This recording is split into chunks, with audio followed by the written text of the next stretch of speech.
제11장 한국의 종교와 사상. 한국의 종교. 종교와 사상은 인간이 삶을 인식하는 일정한 가치체계이다. 한 사회의 고유한 문화적 특성은 종교와 사상으로부터 가장 큰 영향을 받는다. 따라서 한국인의 고유한 가치를 알기 위해서는 한국인들이 믿고 의지하는 종교와 사상을 이해해야 한다. 한국 사회는 다양한 종교가 조화롭게 공존하는 다종교 사회이다.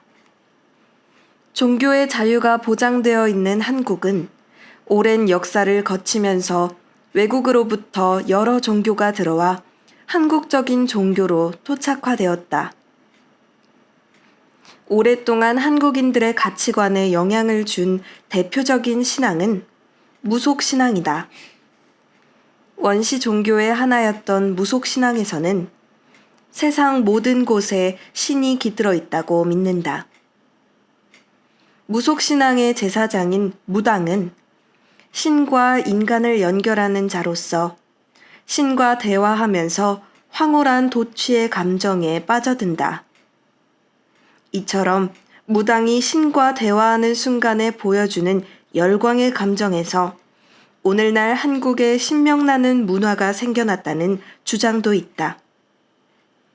이러한 한국의 무속신앙은 하나의 종교로 자리 잡았다기보다는 불교, 유교, 기독교 등의 주요 종교와 결합하여 생활신앙의 형태로 남아있다. 한국인들이 널리 믿는 종교의 하나는 불교이다. 불교는 삼국시대에 중국으로부터 전래되었고 고려시대에는 국가의 종교로 인정받아 국교가 되었다. 한국의 불교는 주로 상류 계층에서 먼저 믿었고 점차 일반 국민들도 믿게 되었다. 하지만 조선시대에 접어들어 국교가 유교로 바뀌면서 불교는 점차 세력이 약화되었고 불교의 사원인 절은 산속에 세워졌다. 조선시대를 거치면서 불교는 세력이 약화되었지만 여전히 한국의 중요한 종교로 자리 잡고 있다. 오늘날 한국에서는 부처가 탄생한 날이 가까워 오면 길가에 연등을 걸어두고 밤이면 연등에 불을 밝힌다. 불교에서는 세상에 존재하는 모든 것이 서로 연관되어 있다고 생각하기 때문에 불교가 국교였던 한국에서는 사람 사이의 관계를 소중히 생각하는 문화가 남아있다. 또한 한국 불교는 역사가 오래되었기 때문에 아름다운 문화유산을 많이 남겼다.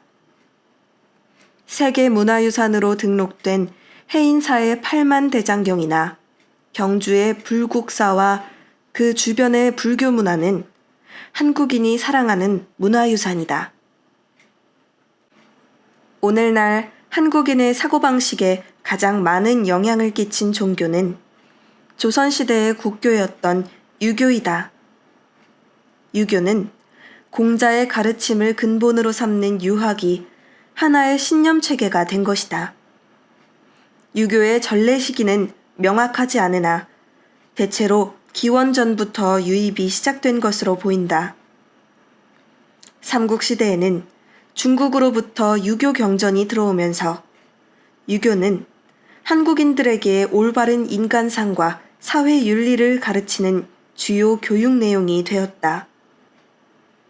조선시대에는 유학을 나라를 다스리는 기본 원리로 삼아 가정, 학교, 사회, 국가의 모든 분야에서 유학의 원리에 따라 생활하도록 하였다. 유학이 종교적인 성격을 갖게 된 것은 이때부터이다. 유학에서는 아버지와 아들, 임금과 신하, 나이 많은 사람과 나이 어린 사람, 남자와 여자의 관계가 어떠해야 하는가를 명확하게 나눈다. 이러한 기준을 사회에 적용했기 때문에 엄격한 신분사회가 되었고 사람들 사이에 신분에 맞게 말과 행동을 하는 예의를 중요하게 생각하였다. 유교는 오늘날 한국의 중요한 사회 풍속 형성에도 많은 영향을 끼쳤다. 따라서 결혼식이나 장례식 등 중요한 통과 의례에서 유교의 영향을 찾아볼 수 있다. 또한 한국 사회의 생활 윤리는 대부분 유교의 영향을 받았다. 예를 들면 부모에 대한 효를 강조하거나 예의를 중요하게 생각하는 가치는 유교의 영향이라 할 수 있다. 한국의 유교는 많은 문화유산을 남기기도 하였다. 창덕궁, 종묘, 종묘 재래약 등은 유교가 남긴 한국의 대표적인 세계문화 유산이다. 이외에도 조선 왕조실록 등의 기록문화유산도 한국인이 자랑스럽게 생각하는 유교의 문화유산이라 할 수 있다. 오늘날 한국을 방문하는 외국인들은 많은 십자가를 보고 놀란다. 17세기에 카톨릭이 먼저 소개되었고 19세기 중반부터 개신교를 중심으로 활발하게 유입된 한국의 기독교 수용은 전 세계 기독교 역사에서 놀라운 예가 되고 있다. 그렇다면 한국에서 기독교가 빠르게 수용될 수 있었던 이유는 무엇일까? 처음에 한국에 온 선교사들은 주로 미국 선교사들이었는데 이들은 교육 사업과 의료 사업에 열을 올렸다. 근대 사회로 발전하려는 한국에 있어서 근대적인 교육과 의료는 절실히 필요한 것이었다. 따라서 기독교는 쉽게 한국 사회에 수용될 수 있었다. 또한 기독교가 활발하게 유입된 시기에는 일본이 한국을 식민지로 만들어 나간 때였기 때문에 한국인들은 정신적으로 의지할 종교가 필요했다.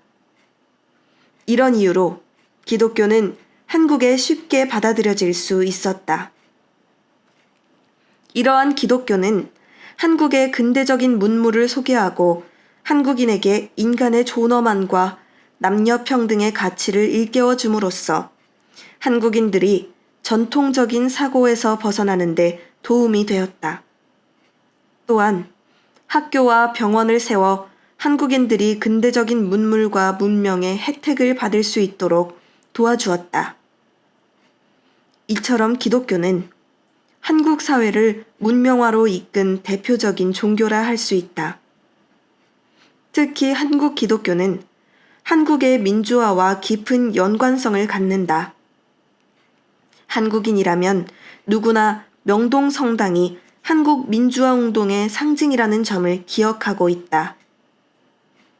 1960년대에서 1980년대까지 한국에서 활발하게 전개된 민주화 운동을 기독교는 적극적으로 지원하였다. 이러한 역사적 과정을 거치면서 한국 기독교는 한국 사회에 영향력 있는 종교로 자리 잡게 되었다. 한국은 이와 같은 다양한 종교가 어울려 복합적인 성격을 보이는 다종교 국가이다. 그렇다면 이렇게 복합적인 성격을 지니는 한국 종교 문화의 특징은 무엇일까? 무속신앙과 불교, 유교와 기독교는 서로 다른 사상과 특징을 가지고 있는 종교이지만 한국에서 이들 종교는 모두 개인의 복을 바라는 기복신앙의 경향을 보인다. 해마다 대학 입학 시험이 있을 무렵이면 언론에는 절이나 교회 또는 점집을 찾아가 자기 자식이 시험을 잘 보게 해달라고 기원하는 부모들의 모습이 기사화된다. 또 한국인들은 조상에게 제사를 지낼 때도 자식이나 후손이 잘 되게 해달라고 기원한다. 이처럼 한국 종교의 특징은 우리가 살고 있는 지금 이 세상에서 복을 받고 살아가기를 기원하고 있다는 점에서는 비슷한 모습을 보인다. 또한 종교와 관련하여 한국 문화의 특징으로 꼽을 수 있는 것은 한국이 다종교 국가이지만 동시에 한국인의 절반 정도는 특정 종교를 믿지 않는 무교인이라는 사실이다. 종교를 믿지 않는 대부분의 한국인들은 유교나 불교를 문화적 차원에서 받아들이고 있으며 이들은 종교적 갈등 없이 한국 사회가 화합해야 한다는 입장을 보인다. 한국에서 종교적 갈등이 크게 부각되지 않는 것은 이처럼 종교를 문화적 차원에서 수용하는 이들이 많기 때문이다. 한국을 대표하는 종교 지도자. 자신이 어떤 종교를 믿는가와 상관없이 한국인들이 마음속 깊이 존경하는 종교 지도자는 어떤 분들일까? 오늘날 한국인의 가슴에 살아있는 한국을 대표하는 종교 지도자로는 김수환 추기경님, 문익환 목사님, 법정 스님 등을 꼽을 수 있다. 김수환은 한국 천주교를 대표하는 사제로서 동양인 최초로 최고위의 성직자인 추기경이 되었다. 그는 삼엄한 군부 독재 시절에 인간의 존엄과 양심을 지키기 위해 싸웠던 많은 민주 인사들을 도왔고 종교의 사회적 의미를 다하고자 명동성당을 민주화 투쟁의 장으로 개방하였다. 또한 그는 겸손한 자세로 가난하고 고통받는 사람들과 함께하면서 참 종교인의 자세란 어떠해야 하는가를 몸소 실천하였다. 이런 그의 모습 때문에 그의 장례식에는 많은 추모객의 발길이 이어졌다. 문익환은 한국 개신교를 대표하는 목사로 독재 정권 하에서 민주화 운동과 통일 운동을 이끈 대표적인 민주인사의 한 분이다. 특히 그는 남한과 북한의 평화적인 통일을 위해 1989년에 북한을 방문하였으며 이로 인해 70세가 넘은 몸으로 감옥 생활을 견뎌야 했다. 일찍이 그는 통일운동과 민주화운동에 앞장서 여러 차례 감옥에 갇히기도 하였다. 이처럼 문익환은 목회자의 길을 걸으면서도 민족의 통일을 위해 평생을 바침으로써 한국인의 존경을 받았다.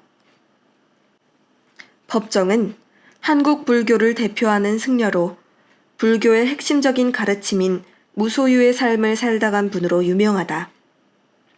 그는 남보다 더 많은 것을 소유하려고 하는 현대인들에게 무소유의 삶이 갖는 가치를 일깨운 대표적인 종교인이다. 법정은 살기 위해 필요한 최소한의 것만을 가지고 살아가는 무소유의 삶이 얼마나 아름다운가를 몸소 실천하며 무소유의 철학을 글로 남겨 한국인의 정서 형성에 많은 영향을 끼쳤다. 이처럼 한국인이 마음속 깊이 존경하는 종교 지도자들은 모두 개인적 차원을 넘어서서 세상을 구원하고 변화시키기 위해 적극적으로 노력한 분들이다. 이들은 자기가 믿는 종교 안에 갇힌 인물이라기보다는 한국이 처한 현실을 변화시키기 위해 사회적 실천과 종교적 깨달음을 함께 추구한 인물이라 할 수 있다. 한국적 가치와 사상. 한국적인 가치를 보여주는 대표적인 사상은 어떤 것들이 있을까? 홍익인간, 선비, 효, 운명, 인연이라는 말에는 한국인이 가치 있게 생각하는 한국적 가치가 담겨 있다. 홍익인간이란 널리 인간 세계를 이롭게 한다는 뜻으로 건국신화인 단군신화에 나오는 말이다. 이 말은 한국의 건국 이념이자 교육 이념으로서 인류 전체를 이롭게 한다는 가치를 담고 있어 인류의 보편적 이상으로 평가된다. 이러한 홍익인간의 이념은 단군에서부터 지속되어 온 한국적 가치로 어려움에 처한 이웃을 돕는 상호 부조의 정신으로 남아 지금까지 한국인의 삶에 많은 영향을 끼치고 있다. 효는 한국적 미덕의 하나로 꼽히는 가치이다. 유교의 영향으로 한국인들은 조상을 숭배하거나 부모를 공경하는 효의 문화를 중요하게 생각해왔다. 특히 부모에 대한 효도는 인간 윤리의 으뜸으로 강조되어 왔다. 이러한 효사상은 효행에 대한 많은 역사적 기록을 통해 전해져 왔으며 오늘날에도 소중한 한국적 가치로 평가받고 있다. 선비라는 말은 전 근대 사회에서 학식과 인품을 갖춘 사람을 부르는 호칭이었다. 오늘날 선비는 도덕적으로 인격이 완성된 인간으로 물질적 소유보다는 정신적 가치를 지키는 사람을 가리킨다. 이들이 추구한 가치를 체계화한 선비 사상은 한국인의 가치관을 형성하는 바탕이 되고 있다. 이러한 선비 사상의 영향으로 대다수 한국인들은 물질적 욕망을 좇지 않고 청렴하게 자신의 뜻을 지켜나가는 삶을 가치 있게 생각하고 있다. 운명에 대해 순응하는 숙명론적인 태도는 이 세계의 일들이 대체로 정해진 이치에 따라 일어난다고 믿는 한국인들의 생각을 잘 보여준다. 팔자라는 말로 흔히 표현되는 이러한 생각은 사람이 태어날 때 정해지는 사주팔자가 운명을 결정한다는 믿음과 연결된다. 사주란 태어난 해, 달, 날, 시를 가리키며 숙명론은 사람의 운명이나 성격이 이 사주에 따라 정해져 있다는 생각이다. 이는 사람이 자연에 순응하며 살아야 한다는 생각과도 통한다. 한국인들이 많이 쓰는 말 중에 인연이라는 말이 있다. 이 말은 불교에서 나온 말로 우주 만물이 서로 깊은 연관성을 갖는다는 뜻을 담고 있다. 같은 불교 문화권인 중국이나 일본에서도 인연을 강조하는 문화는 남아있다. 그러나 공동체 의식이 강한 한국인들은 특히 인연에 대해 특별한 의미를 부여하며 소중한 한국적 가치로 인식하고 있다.